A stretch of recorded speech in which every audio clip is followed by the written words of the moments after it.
Ada pertanyaan? Namamu siapa? Risma. Eh? Risma. Risma, remaja Islam Masjid. Iya. Risma dari mana aslinya? Asli. Ah, Wonosobo. Wonosobo. Dieng ya? Bukan bawahnya. Oh, bawahnya. Bandungan matamu Bandung. Kulino. Pertanyaannya apa Risma? Anu nek pas. Anune sopo? Kan Tarik napas panjang 1 jam baru dikeluarkan. mati kok, Pak. Oh, mati. Posisinya kan masih rada doyong kuwi to, terus kita Rada apa? tuh doyong. Mabuk. Habis mabuk. kerja, terus mau sholat itu boleh nggak toh? Boleh. Posisi kamu masih toying. Iya toying. Masih toying. Iya. Ada mereng-mereng. Nggak, tapi ki arep sholat ngono iku ya ndoken to, Pak. Boleh. Begitu selesai kamu langsung wudu, sholat. Diterima apa enggak Gus? Urusannya Gusti Allah. Cukup rokib dan atid yang menilai amalku cangkemmu rasa melu. Berarti ora nambah dosa toh? Apa nah? Enggak Nambahin dosa. Enggak toh? Justru dosa lak kowe ra salat. Tetap sholat ya, Nduk ya. Ya. Nah, mandi dulu. Tapi nggak ada istilah mandi besar. Nggak ada mandi besar dari alkohol. Mandi besar itu karena campur. Baik dengan suaminya maupun suaminya orang lain. Ya. Ya ikut toh. Tapi yo aja bayangi Gus Miftah. Gue bayangin jambaki rambutku.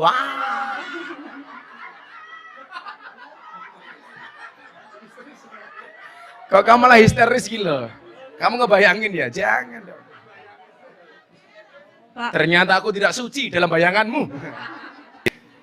Cintaku padamu mungkin tidak seindah surat cinta untuk Setarlah, tapi yakinlah cintaku padamu lillahi ta'ala. Yang pertama, izinkan saya minta maaf, sudah hampir setahun Pak RW ya. Saya tidak mengunjungi tempat ini karena tolong tahun Mbah Murah yo. Baru setahun yo, kamu kangen sama aku ya.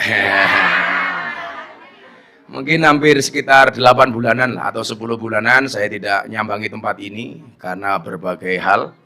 Tapi alhamdulillah Allah izinkan malam hari ini kita semuanya bisa hadir di tengah-tengah kesibukan kita semuanya, kesibukan mbak-mbak yang mungkin malam hari ini juga sudah janjian sama saya maksudnya gitu loh. Kita oleh Allah dikasih kesempatan terbaik. Mbak-mbak dan seluruh yang hadir yang saya muliakan, Allah itu ternyata menciptakan surga dan neraka sama-sama untuk ahli maksiat. Jadi surga Allah ciptakan untuk ahli maksiat, neraka juga Allah ciptakan untuk ahli maksiat. Ini kabar baik. Kabar baik. Ini bocoran surga. Allah menciptakan surga untuk ahli maksiat, menciptakan neraka juga untuk ahli maksiat. Maksudnya bagaimana Gus? Ini maksudnya. Allah menciptakan surga untuk ahli maksiat yang mau bertaubat. Sementara Allah ciptakan neraka untuk ahli maksiat yang tidak mau bertaubat. Nah, akan saya ceritakan satu kisah yang saya tadi baca, saya tulis sebelum saya datang ke tempat ini. Yang saya berharap cerita ini bisa memotivasi kita semuanya untuk menjadi hamba Allah apapun keadaan kita hari ini.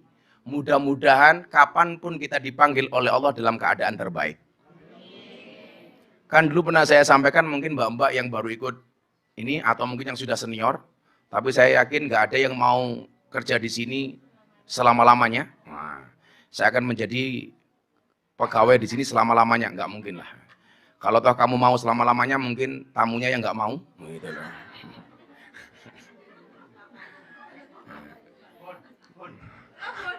Masa ngebon. Nah, ninggal KTP matamu. Ninggal KTP.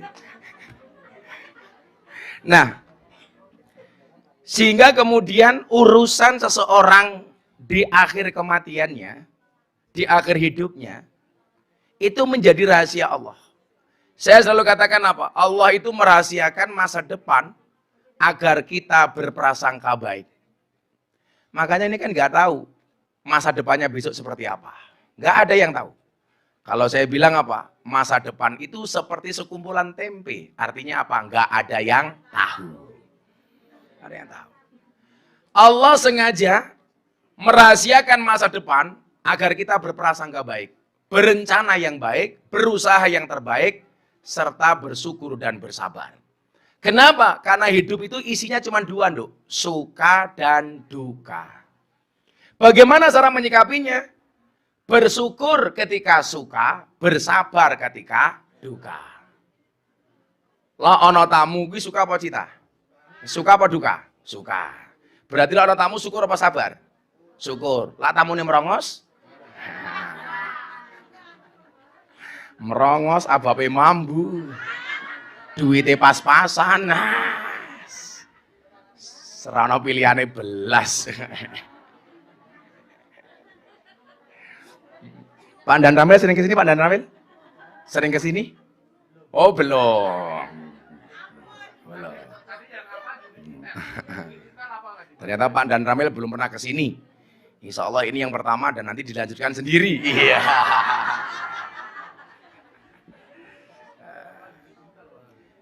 Maka cara menyikapinya cuma dua. Kalau kita mendapatkan suka, bersyukurlah. Kok yang belum apa kayak? Kalau kita berduka, bersabarlah. Samanya kemarin saya pengajian nasihat pernikahan. Sing lanang elek, sing wedok ayu. Jadi sing lanang elek oleh bojo ayu, bersyukur. Sing wedok ayu oleh bojo elek, bersabar. Jadi sesuk sing lanang mlebu surga mergo syukure, sing wedok mlebu surga mergo sabare.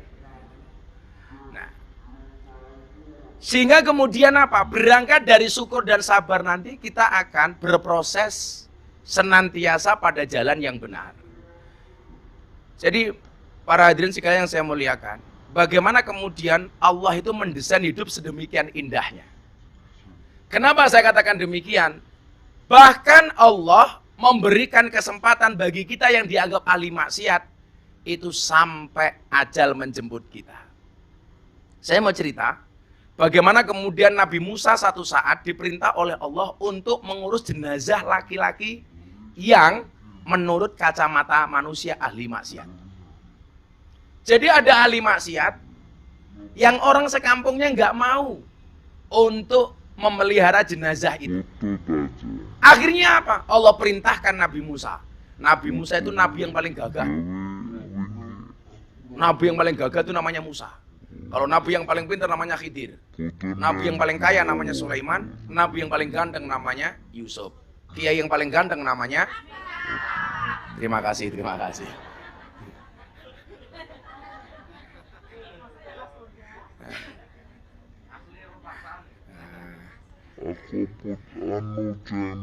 Saya ngomong orang ganteng matanya katarak. Amin.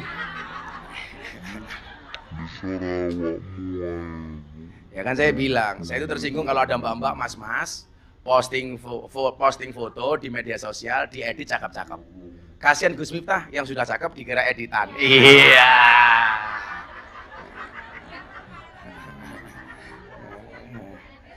Loh, Pak RW ini wajahnya jelek, ini wajah palsu.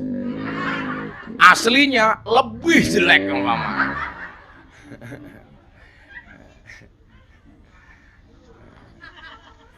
Nah, dinukil dari riwayat hadis dalam kitab Usfuriyah karya Syekh Muhammad bin Abu Bakar Al-Usfuri. Nabi Musa mendapat wahyu dari Allah Subhanahu wa taala untuk mengurus jenazah seorang laki-laki. Ini saya sampaikan kepada kita semuanya apa? Bahwa pintu taubat dari Allah itu nggak pernah tertutup. Makanya salah satu quote Gus Miftah yang paling viral di bokong truk apa? Bisa jadi dosamu sebesar kapal, tapi ampunan dari Allah lebih luas dibandingkan lautan. Jadi sak gede-gedene dosamu, luwih gede pangapurane Gusti Allah. Jadi saya itu orang yang pede masuk surga Pak Dandim. Saya pedenya kenapa? Karena orang masuk surga itu ternyata itu bukan karena banyaknya amal, tapi karena rahmatnya Allah. Makanya kenapa saya bilang sama Pak RW tolong pengajian diumumkan kepada mbak-mbak semuanya. Sekali saja ikut pengajian, ayo. Sebulan sekali atau berapapun kita kesempatan waktu ada, kita ngaji. Siapa tahu waktu yang kita luangkan untuk ngaji ini mendatangkan rahmatnya Allah. Dari semua dosamu, Allah tutup dengan rahmatnya, sehingga dengan pengajian itu kita mendapatkan pengampunannya. Kita nggak pernah tahu. Orang sekarang bilang begini, Gus, apakah amal baik itu kalau diposting pasti riya? Oh enggak. Kata Imam Al-Ghazali apa? Kalau kamu yakin kamu bisa menjaga hatimu dari pamer, maka amalmu diperlihatkan saja gak ada masalah. Sehingga apa? Niatnya untuk ngajak orang lain. Jadi kalau kamu ngaji kayak gini, diposting gak ada masalah, kamu posting. Yang penting kamu jaga hati, niatnya tidak riya. Niatnya tidak pamer. Tapi apa? Supaya memotivasi orang lain. Maka saya bilang, ketika kawan-kawan saya seperti Raffi Ahmad atau Halilintar waktu itu posting sedekah di medsos, dibully. Masa sedekah kok diposting? Saya bilang, yang diposting belum tentu pamer, yang tidak diposting belum tentu ikhlas. Karena apa? Sedekah itu terang-terangan maupun tersembunyi. Boleh. Yang nggak boleh itu nggak sedekah, tapi terang-terangan cangkeme cerewet. Wongnya ya tekoi. Ya melu guyu gitu loh. Biasanya jilbabnya ungu biasanya. Yang jilbabnya coklat, insya Allah luweh nemen.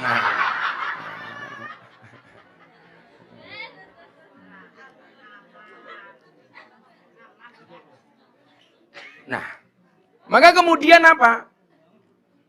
Kita tidak bisa menilai seseorang itu baik dan buruk hanya dari kacamata manusia. Bahkan Imam Ali bin Abi Thalib, beliau mengatakan apa? Ketika malam hari kamu melihat ahli maksiat, dan kamu ketemu keesokan harinya, jangan pernah katakan dia ahli maksiat. Kenapa? Karena bisa jadi malam itu dirinya sudah bertaubat, minta maaf kepada Allah, minta ampunan kepada Allah, tetapi mata kamu tidak pernah melihat. Nggak bisa. Saya itu kalau ada orang malam ketemu saya dalam keadaan mabuk, besoknya saya pura-pura lupa. Karena bisa jadi setelah dia mabuk, dia minta maaf sama Allah. Ya Allah, tadi malam saya mabuk. Mboten kathah kok Allah namung toying. Nah, sehingga kemudian apa? Kepada manusia lain hendaknya kita berhusnudon, bahwa manusia itu baik. Kalau kepada dirinya sendiri justru dia harusnya suudon. Kalau kita kan kebalik, suudon kepada orang lain, husnudon kepada diri sendiri. Makanya kemudian muncul bahasanya Gus Miftah apa? Jeleknya manusia itu selalu saja menjadi hakim dan jaksa bagi kesalahan orang lain, tetapi menjadi pengacara bagi kesalahan kita sendiri. Kalau ada orang salah, kita hakimi, kita tuntut, tapi kalau kita salah, membela diri. Ini yang nggak benar. Tapi jangan kemudian ini dijadikan dalil, lah ngono aku salah, apa-apa, yang penting nggak usah membela diri. Ya kuwi cangkem bosok. Bukan seperti itu pemahamannya. Maka perintah Allah kepada Nabi Musa ini membuktikan bahwa kita tidak boleh suudzon kepada siapapun. Termasuk kepada ahli maksiat sekalipun. Nah, kemudian apa? Nabi Musa ketika diperintah oleh Allah ini, datang ke sebuah kaum ini. Mencari siapa laki-laki yang mati itu. Dicari sama Nabi Musa. Begitu dicari ke tengah kampung, ditanya, jenazah orang ini kemana? Ketika Allah mengatakan kepada Musa, wahai Musa, kata Allah, di suatu perkampungan ada seorang laki-laki mati. Tolong kamu cari, kata Allah. Begitu dicari sudah tidak ketemu. Ternyata apa? Laki-laki ini sudah dibuang ke tempat pembuangan sampah. Jenazahnya dilempar ke tempat pembuangan sampah. Kenapa?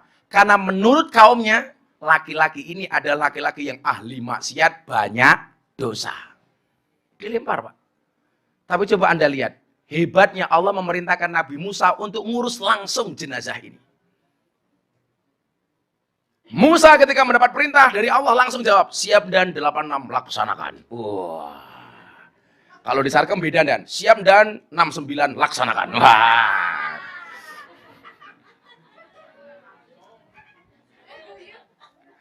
Masuk matamu. Saya kemarin ditanya dalam pengajian, Abah, bagaimana cara membahagiakan pasangan? Oh gampang, membahagiakan pasangan cukup dengan 70 cara. Satu shopping, sisanya 69. Wah.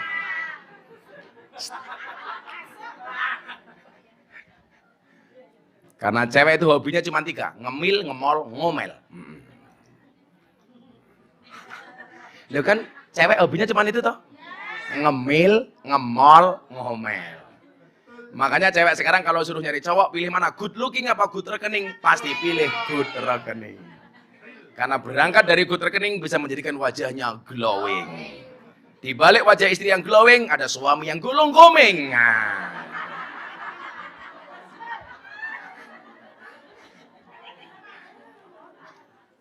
Tapi saya pesan sama mbak-mbak, tolong rawatlah wajahmu, jangan lupakan tungkakmu. Mending kapalan meletek-meletek. Sopo jenenge? Ya Temi.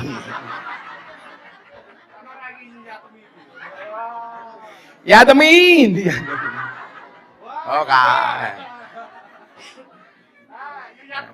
Ya Temi. Legenda Sarkem. Ya Temi. Kalau kemarin siang saya pengajian di Semarang, di Bandungan, kota sejuta purel. Mangku purel.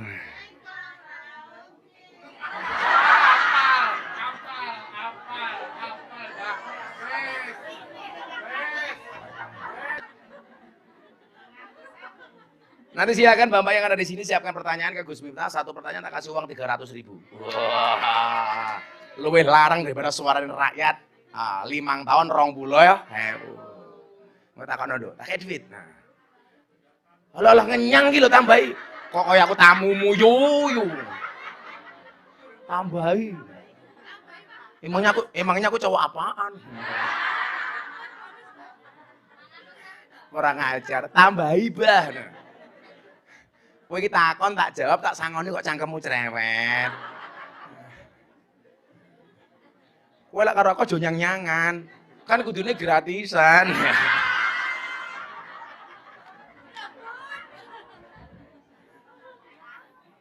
Tapi saya itu udah berkomitmennya semenjak meninggalnya almarhum Gunjek, saya nggak pernah masuk ke Sarkem kecuali pas pengajian. Kalau dulu zaman almarhum Gunjek itu saya kosong malam ke sini beli pecel lele sama almarhum dibagi-bagi ke mbak-mbak. Itu biasa dulu. Tahun berapa dulu? Tahun 2000-an itu. Nah, setelah itu, setelah beliau meninggal, saya nggak pernah datang ke tempat ini kecuali pas pengajian. Takut terjadi hal-hal yang diinginkan. Banyak inginnya matamu, banyak inginnya. Banyak inginnya. Kan saya dulu bilang toh, di Belanda saya ditanya wartawan, Gus, kalau ketemu mbak-mbak cantik pengen apa enggak? Ya pengen. Matamu jika-jika gitu.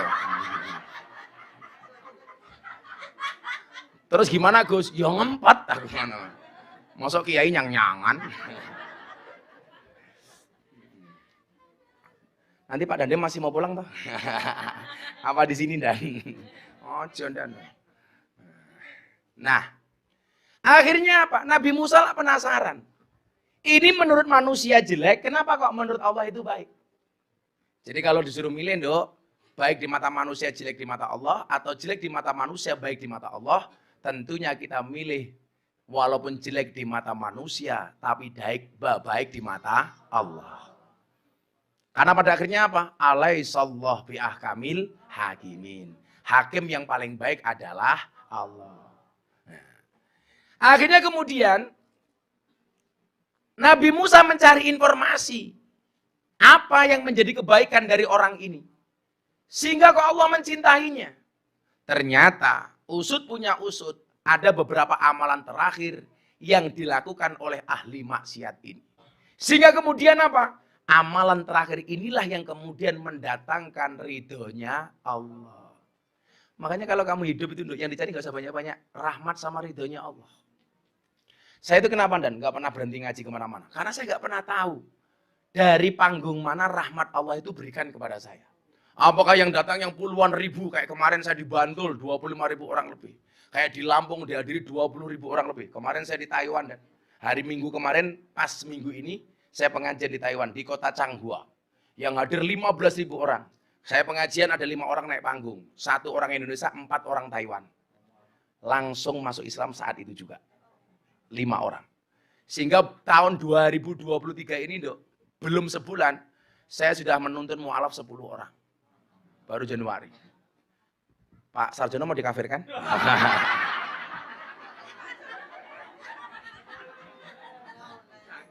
No, aja. Pokoknya sak rekoso-rekosone dhewe sepenting husnul khotimah ya Pak Sarjono ya. Maka kita doakan Pak Sarjono panjang umur. Jadi orang sedunia mati Pak Sarjono, hidup sendiri. Yeah.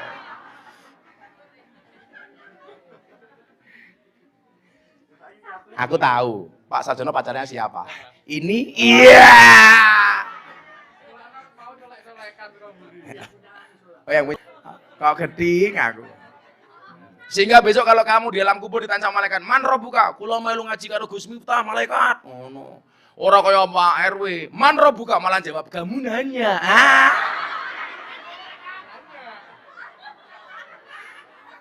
Kamu bertanya-tanya. Ya, kiabok malaikat cangkemmu gitu. Shallu ala Nabi Muhammad. Nah, ini calon penghuni surga. Nah, cangkeme.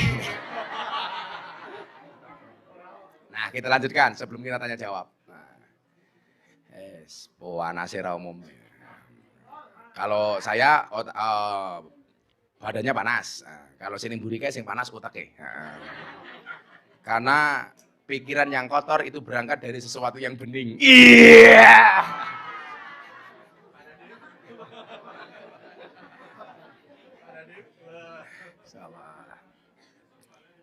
Baleni mbahmu balik. Pokoknya kalau ini semangat, nanti kita yuk sebelum Ramadan kita buat yang besar. Bila perlu di Abu Bakar Ali. Wow. Tapi Bapak teko kabeh. Saya itu membelain kalian di mana-mana itu. Ketika orang ngomong bla bla bla bla bla bla, coba kamu lihat di medsos. Yang paling belani mau Gus Miftah. Karena saya berharap kita besok masuk surga bareng-bareng. Kayak kemarin kalau kamu pernah lihat medsos di TikTok, di Instagram, dan ada LC Purel dari Banjarmasin. Ngefan banget sama saya. Di atas payudaranya ditato Gus Miftah. Aduh. Ownernya WA saya, Gus, boleh video call sebentar enggak? Ini sama-sama anak-anak. Begitu video call, Gus, saya ngefan sama jenengan. Nduk, kenapa di atas payudara kamu tato Gus Miftah? Saya ngefan sama Gus Miftah. Bukankah dulu Gus Miftah pernah bilang ketika pengajian, ternyata dulu pindahan dari Jogja. Gus Miftah dulu pernah bilang, seseorang itu besok di hari kiamat akan dikumpulkan bersama orang-orang yang dicintainya. Iya.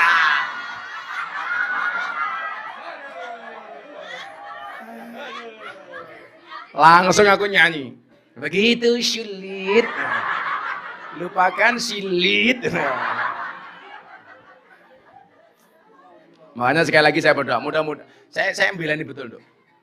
Saya itu kalau ngomong di luar sana lonta, saya bilang saya nggak pernah menyebut itu kepada mbak-mbak saya.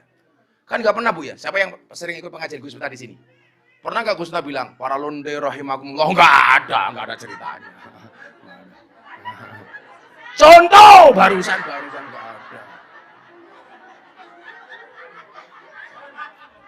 Karena bagi saya kita semuanya punya kesempatan yang sama untuk mendapatkan ridhonya Allah.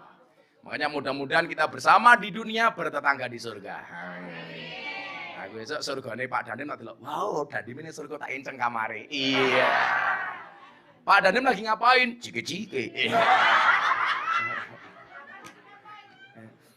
Kalau kamu besok nggak mungkin saya surga sama aku. Masa kamu lihat aku kelon?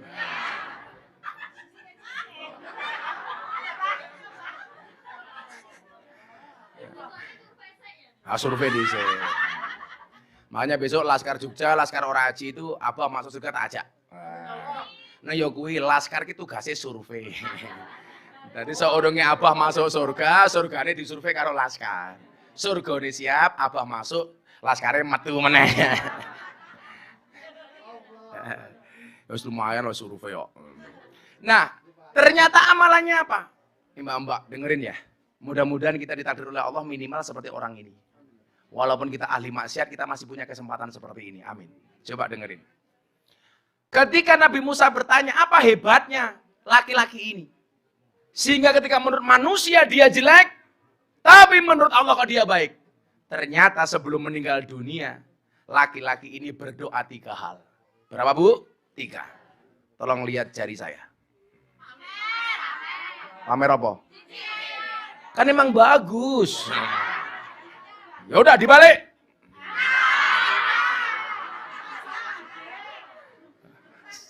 Saya gede. Enggak. Ini cuman emas kok, emas asli. Gitu aja. Santai, saya punya teori baru. Diam itu adalah emas. Makanya kalau para istri minta emas kita, diam. Bagi mas-mas di sana yang gak punya dana kenakalan, ingatlah, waktu adalah uang. Jadi kalau udah LC minta uang, dikasih waktu. Masuk deh. Apa 3 doa yang dikumandangkan oleh ahli maksiat ini sebelum meninggal dunia? Yang pertama, lagi tersebut mengakui perbuatan maksiat yang dilakukannya. Kemudian ia berdoa kepada Allah Subhanahu wa Ta'ala. Ini doanya saya tulis dalam kitab itu. Wahai Tuhanku, sesungguhnya engkau mengetahui perbuatan-perbuatan maksiatku yang sebenarnya. Sesungguhnya engkau mengetahui perbuatan-perbuatan maksiatku yang sebenarnya aku benci dalam hati. Jadi dia mengatakan, sebenarnya aku benci dengan kemaksiatan itu walaupun aku melakukan kemaksiatan itu. Makanya coba, Allah itu tidak membenci pendosa, tapi Allah membenci perbuatan dosa. Yang dibenci bukan pendosanya. Saya ulangi, Allah itu benci perbuatan dosa, bukan pendosa. Makanya semaksiat-maksiat kamu, tolong hatimu jangan nyaman. Jadi yang bermaksiat tubuhmu, hatimu jangan membenarkan kemaksiatan itu. Hus ora apa-apa. Duit haram, halal haram hantam paman. Ya halal ya halu.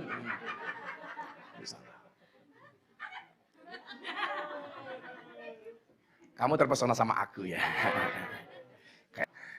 Kampleng pisan ada. Kamu dijaga. Tamu yang datang itu bukan suamimu tapi suaminya orang. Ono tamu karaoke ngangkat HP, angkat telepon bojone kok kamu cemburu. Kono angkat, angkat. Lah wong bojo-bojone dhewe kok kamu baper lho. Wonge ya teko iya. Ya melu guyu gitu loh. Biasanya jilbabnya putih biasanya. Oh Bu Haja. Bu Haja pun arse. Wes ngiri aku karo Bu Haja iso wakaf musola, subhanallah, alhamdulillah. Awake dhewe mesti iso lho Dan, keren lho insyaallah. Oh, padahal dipikir sewake gero melarang matamu kuwi ngawur. Kurang ajar. Musolane sewake gero melarang. Mumet dasku. Sumu, aduh. Dapat weh.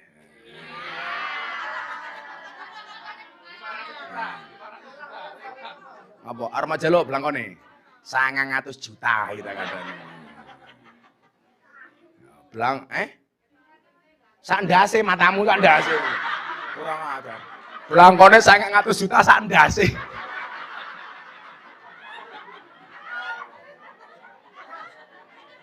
Wedhus ini. Tapi pengajian dengan kiai paling nyantai sak donya iki ngene iki. Saya itu santai Dan, saya itu suka merosting orang dan orang boleh merosting saya. Jadi ya fair-fair saja itu. Jadi kiai itu jangan sok semuci. Kayak kemarin ada kiai yang membuli saya. Deddy Corbuzier masuk Islam melalui pintu yang salah. Ternyata malah orangnya kena kasus asusila. Memperkosa 11 santri dan 4 ustadzah. Maka saya bilang, ya mungkin Deddy Corbuzier masuk Islam salah jalan, tapi tidak salah lubang.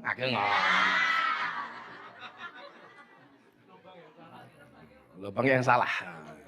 Kenapa kok ada perilaku oknum tokoh agama seperti itu? 2 kemungkinan. 1, nakalnya telat, atau yang kedua, nggak punya dana kenakalan.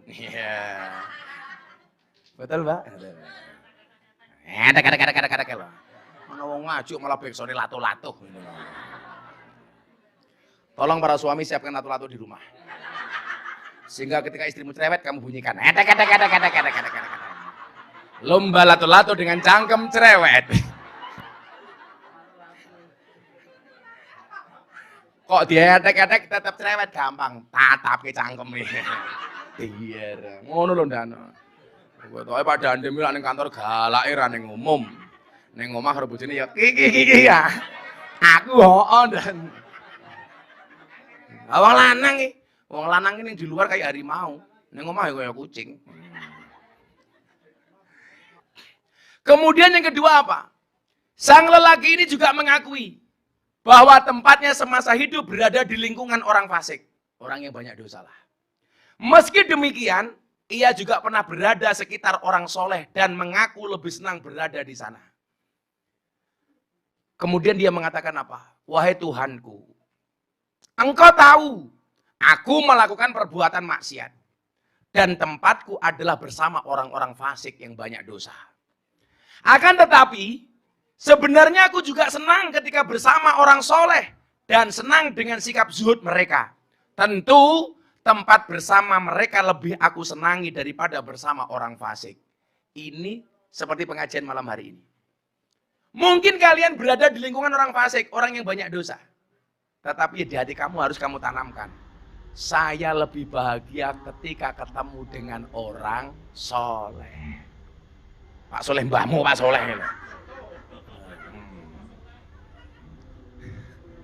Dengan orang baik.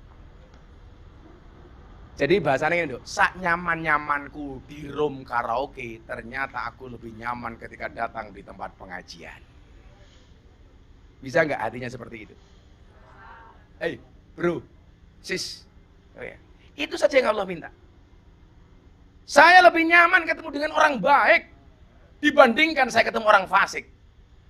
Ya Allah, lingkungan saya memang buruk, tetapi ketika ada lingkungan yang baik, saya ketemu dengan orang baik. Saya cinta ya Allah. Makanya apa? Uhibbus sholihin. Saya mencintai orang soleh. Walastu minhum. Walaupun saya bukan merupakan bagian dari orang soleh. Rumangsane kamu salah, bertemulah dengan orang soleh. Apa kata Imam Syafi'i? La'alli an anala bihim syafa'ah. Karena saya berharap mendapatkan pertolongan dari orang-orang soleh. Tak kasih tahu loh. Ini sering tak ceritakan. Ada fan-nya Gus Miftah dari Kalimantan. Hamil 3 bulan setelah menikah. Tiap malam nonton YouTube-nya Gus Miftah. Setiap kali tidur, ngelindur, nyebut jeneng Gus Miftah. Gus Miftah. Untung itu pedalaman Kalimantan Selatan. Coba kalau yang hamil anak Sarkem, kok ngelindur Gus Miftah, orang pasti curiga. Jangan-jangan saya ngetengi Sarjono.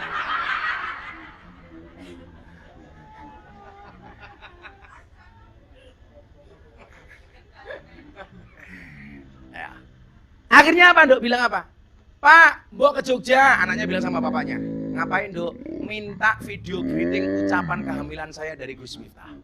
Bapaknya cuma punya uang 500.000, Nduk. Akhirnya berangkat ke Jogja, sampai Banjarmasin, uangnya habis. Mau nyebrang ke Semarang dan nggak punya duit. Akhirnya apa yang terjadi? Ini loh, bahwa hanya gambar saja bisa ngasih syafaat. Apalagi kalau kamu cinta Kanjeng Nabi. Ada truk lewat. Bokong truknya ada gambarnya Gus Miftah. Kan Gus Miftah dinobatkan sebagai selebritis yang paling banyak wajahnya dilukis di bokong truk. Termasuk mobil sedot WC. Raiku tak kandhani.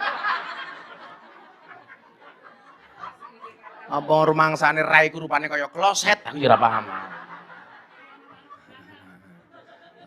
Sesuk ana merek kloset jenenge GM. Gus Miftah. Dadi men bapak ngoten. Kelingan raiku. Akhirnya apa yang terjadi, Nduk? Truknya didatangin, disamperin. Pak, ini truknya siapa? Truk saya, Pak. Mau kemana? Mau pulang ke Magelang. Loh, kok Bapak? Kenapa di sini? Saya pengen ke Jogja. Tapi uang saya habis. Ke Jogja kemana? Saya pengen ke dalamnya Gus Miftah. Lah saya melihat truk jenengan kok bokongnya dilukis gambar Gus Miftah. Lah jenengan sinten? Saya fan-nya Gus Miftah. Kenal? Enggak, tapi saya senang dengan Gus Miftah. Akhirnya sopir truknya bilang apa, Li? Pak, yuk ikut truk saya antar ke rumahnya Gus Miftah. Coba. Itu hanya gambarnya Miftah. Apa meneh lak ning atimu ana gambare Kanjeng Nabi. Insyaallah. Ana gambare wong soleh. Pasti dapat pertolongan. Ini orang lihat truk, pokoknya gambarnya Gus Miftah saja dapat syafaat. Sehingga dia nggak punya uang bisa ke Jogja. Bahwa syafaat itu nyata. Maka orang-orang yang meragukan syafaatnya Kanjeng Nabi itu salah. Dan ternyata jalan mendapatkan syafaat itu apa? Seneng dengan orang baik. Milo saya elek-elek munduk, please. Cintailah orang-orang baik. Cintailah kebaikan-kebaikannya. Sehingga apa? Kamu akan mendapatkan pertolongan dan kebaikan dari orang-orang baik. Amin Allahumma amin. Ini yang kedua. Tadi dia bilang begitu. Wahai Tuhanku. Dia bilang. Itu yang kedua. Kemudian yang ketiga apa? Doa terakhir yang dipanjatkan oleh lelaki itu adalah pernyataan dirinya yang berjanji akan mendahulukan kepentingan orang soleh dibandingkan orang fasik. Dulu saya pernah buat survei begini. Ternyata orang yang dianggap jelek itu, Bu, itu masih bisa membedakan mana yang baik, mana yang buruk. Mbak lihat jam ya, kamu reserve ya. Jangan lihat jam dulu. Sabar, tamumu di WA. Sabar ya Om. Aku lagi handle Gus Miftah. Sabar, sabar. Tamumu disabar, sabar ya Om. Orang sabar itu disayang Tuhan. Sabar niku mboten nenten wates Om, sing diwates mung kulon praga. Sabar, Nduk, sabar. Bentar lagi, Nduk. Tamu insya Allah bersabar. Kalau nggak sabar, langsung aja suruh handle malaikat Israel alaihissalam.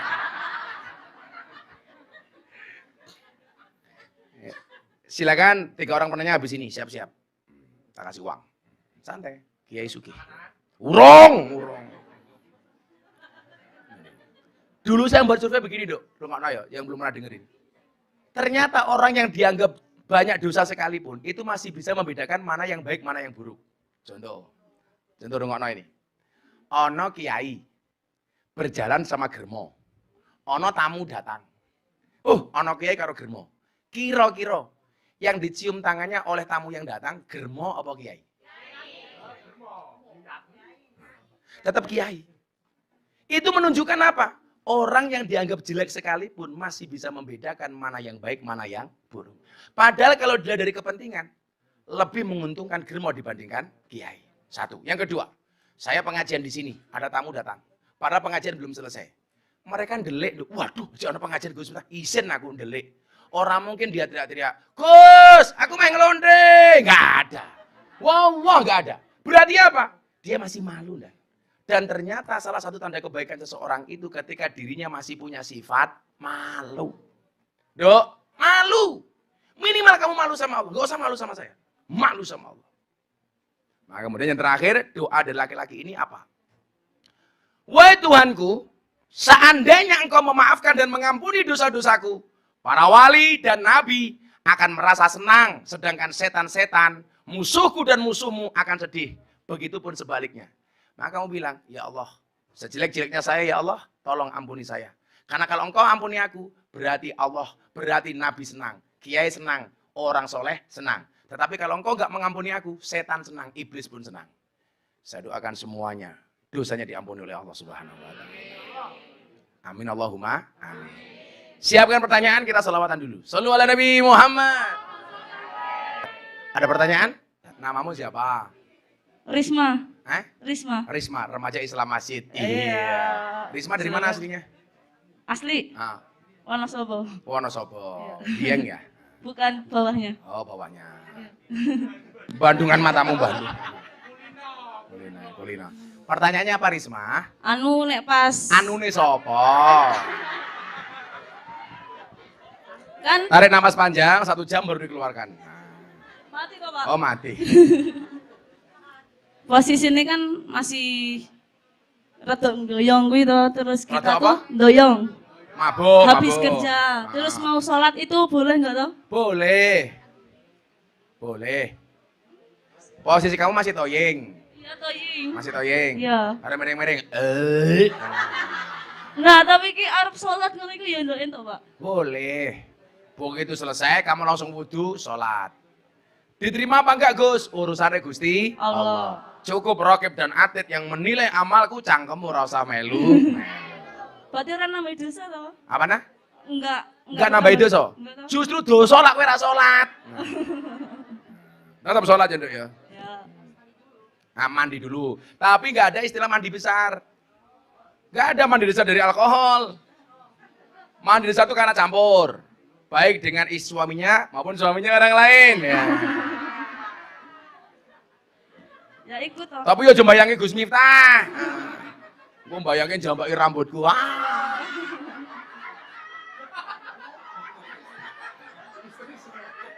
Kok kamu malah histeris gitu? Kamu ngebayangin ya? Jangan dong. Pak. Ternyata aku tidak suci dalam bayanganmu. Wudu, sholat. Udah. Sama aja. Sholat biasa, usolli, fardhu subhi, rakaat ini, selesai. Gak apa-apa. Setelah itu wirid, bila pun baca Quran. Lah lebih dosa lagi kalau kamu sudah ndoyong ora sholat. Tetaplah sholat walaupun kamu Berarti ndoyong. itu nggak usah sholat tobat bareng toh? Apa? Nggak usah pakai sholat tobat. Ya kalau bisa sholat tobat. Kalau nggak bisa langsung sholat subuh. Minimal jangan meninggalkan sholat wajib. Iya. Bangun siang duhur, sholat meneh. Loh coba beratnya sholat di mana? Aku mau tanya sama kamu Risma. Iya. Kamu masuk kerja jam berapa sih? Jam 9. Loh kan berarti bareng isak toh? Iya. Kudune subuh, maghrib, duhur, asar sampai isak kan harusnya terjaga. Duhur belum bangun bos, ngantuk. Yo lak kowe ra iso tangi, tak dongake muga-muga ra iso tangi sekalian. Ya ojo. Tetap bangun, sholat, sampai makan. Gitu Risma ya? Ya. Tetap sholat walaupun Doyong. ndoyong. Bahasanya anyar nih. Ndoyong. Ya, ndoyong. Ya Risma, 300.000. Walah. Gak usah salaman, aku udah butuh. Mayan, 300.000 tanpa doyong-doyong. Nah. Mana tadi yang kedua? Yang kedua tadi siapa? Ini Ibu. Kalau ini STNK. Setengah tuan yang kemer-kemer.